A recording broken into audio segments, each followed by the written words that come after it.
even though we're in spring, we are still several weeks away from being able to plant outside. So this year, I'm trying to start most of our garden inside of our greenhouse. This has never been an option for me, so this is the first year that I'm experimenting with this. This time last year, this is what our greenhouse looked like. It was very much unfinished and frozen in there this time of year. We're in zone 3, and our gardening season is quite short. We can't start planting until the last week in May, first week in June. So that doesn't give us a whole lot of growing season. So this year, it's been really neat getting to experiment with starting some of the seeds that say they need 6 to 8 weeks before planting outside.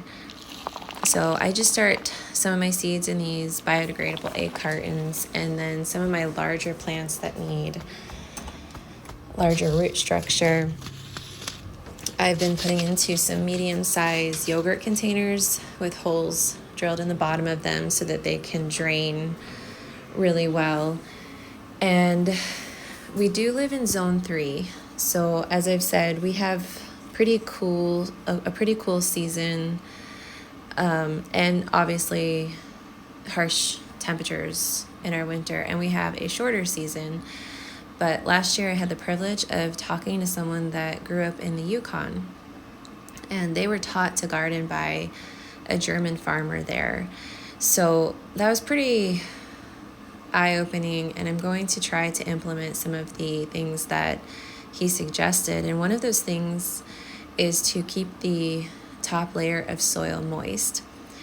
And I do find that to be really difficult here because while we do have really harsh winters, we do have a lot of sun, and we have pretty harsh sun in the summertime as well, and that really kills that first layer of good bacteria in the soil. The soil will just be completely dried out. So I'm learning how to companion plant this year in such a way where the plants that need sun receive sun, but I can have the soil shaded a bit to try to preserve the integrity of the soil by keeping the bacteria alive in the soil. And he also introduced me to something called Gaia Green, which is a natural all-purpose fertilizer. And I learned that it's not necessarily that the plants take up the fertilizer itself, but rather it's the bacteria that utilizes the fertilizer, and it's what the bacteria release that feeds the plants. So I'm getting some of that fertilizer on my soil right now, even though I'm several weeks away from being able to plant outside. And I'll show that in just a minute here. I have a small garden along my chicken run, and that's a cut flower garden. I'm planting peonies and roses there, and I'm just going to put some of this fertilizer out to allow the rain or even snow, we had snow a little bit ago, to melt and just get that fertilizer down into the soil.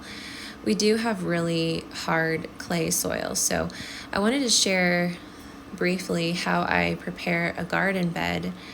But before I do that, I thought I would share the outside of our greenhouse. This is a Walipini greenhouse, and we built it last year, but this is the first year that we're really getting some use out of it, that we're really learning how to garden in it.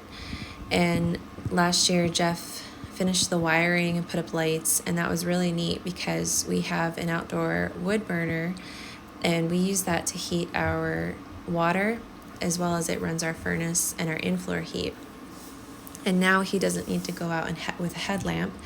He can go out and turn the lights on out there, and that's been really nice. And we can work in the greenhouse too when we have shorter days in the winter. But this is the garden I was going to share today, and it looks pretty messy, but that's because last year I planted sunflowers in it. And I don't own a tiller, and I'm actually glad now that I don't, because I have found since that it really doesn't work in our soil to just till into it because there's so much clay. You really have to prepare the soil. And I also found that I really like this no-dig method in trying to preserve the integrity of the bacteria in the soil so that they can support the support and feed the root structure of the plants. So in this bed years ago, about 4 years ago, I couldn't have planted anything in it. But what I did was I went through and I broad forked it.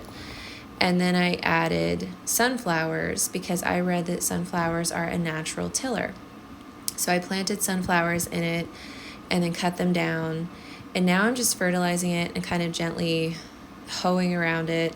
And I will do that to each garden as I go this year. And this bed will be a cut flower garden. And I'll share more of how I continue that with our garden beds.